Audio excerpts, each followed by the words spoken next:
talking about a spoonful.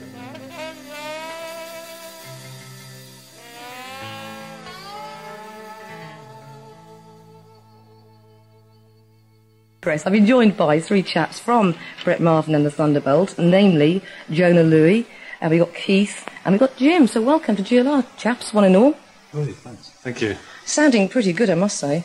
Yeah, it's good good. of you to say that. Yeah. We thought so too. Well, that number you just did was a Howling Wolf tune, so you were telling me something about Howling Wolf before... Yes, I'd say that was Jim singing there, by the way, but we met in about 1969.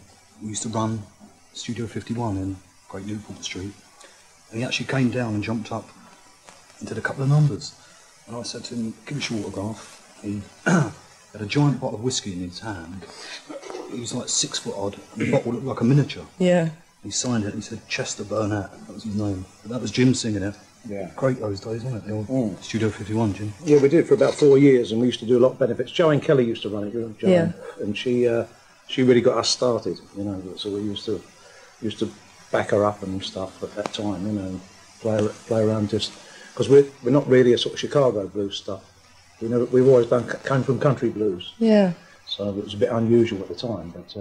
Yeah, I was going to ask you how you describe what you do, actually, because I heard you kind of, sound checking early on downstairs. Yeah, and great difficulty, you know. The interesting thing is that we started all those years ago at school, and one of our lead singers, Pete, was our art teacher, and so it's still going. Oh, so hang on. So let me get this right then. So it was the band was formed by Pete Gibson, who taught you, Keith. Yeah, he was our sort of head of art at school. And, yeah. He joined the band later, didn't he? Wasn't he? But Graham Hines started it, the guitarist. Right.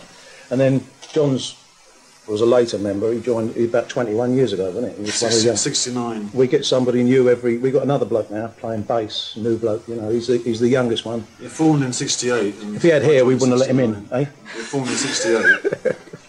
Yeah. And, I joined a year later. Yeah. So in fact, I mean, you say you formed in the 60s and then you broke up then like the early 80s, and then what wasn't it, the blues band? We've never really given up. We've all playing different things, and John and Keith did always in the kitchen at parties, and then John did Stop the Cavalry and all that sort of stuff. Well, see, we know him as Jonah Louie, you see. Yeah, well, we were Terry Dactyl and the Dinosaurs at one point. We did that in the early 70s. I think we were a bit embarrassed then because it was all ethnic to do blues. No pop called We had to kind of change our name, but as it happened, it was fun doing it, and it was great. It was a bit of a hit record, wasn't it? It was about number 2, wasn't it? Yeah. Mostly we did college circuits and all that sort of stuff in the late 60s, early 70s. And I was only 5, but these blokes remember it better. It's a long time ago. Oh, we were on like Top of the Pops. Yeah. We were watching ourselves on Top of the Pops, Greyhound in Fulham, doing a Brett Marvin game. Yeah. Design. Odd, never mind.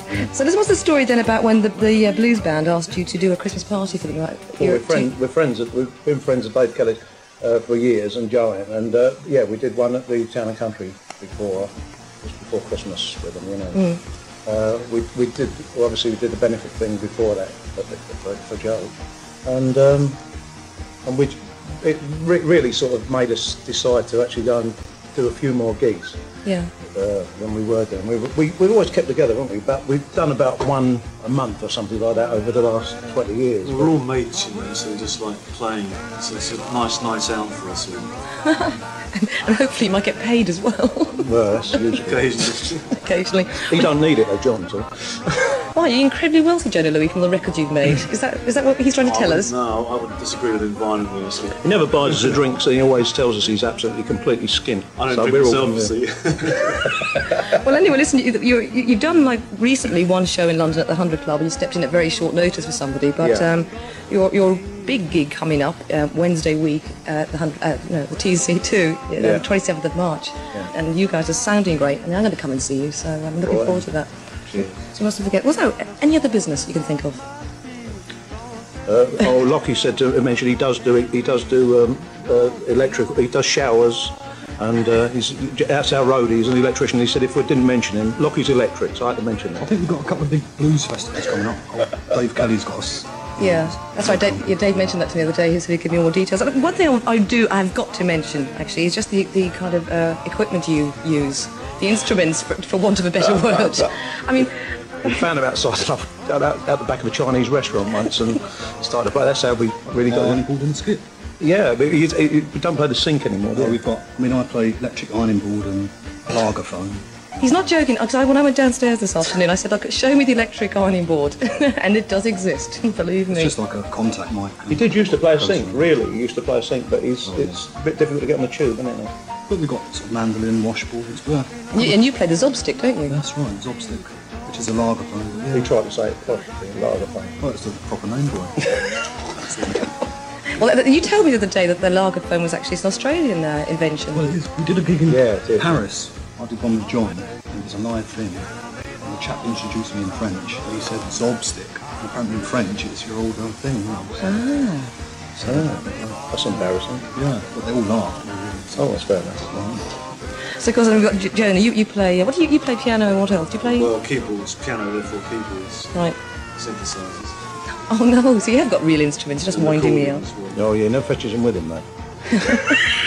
Well, listen, okay, because 7 here at GLR, and you've got at least another 2 tunes you'd like to do for us. I'm sure. I'm hoping. Right.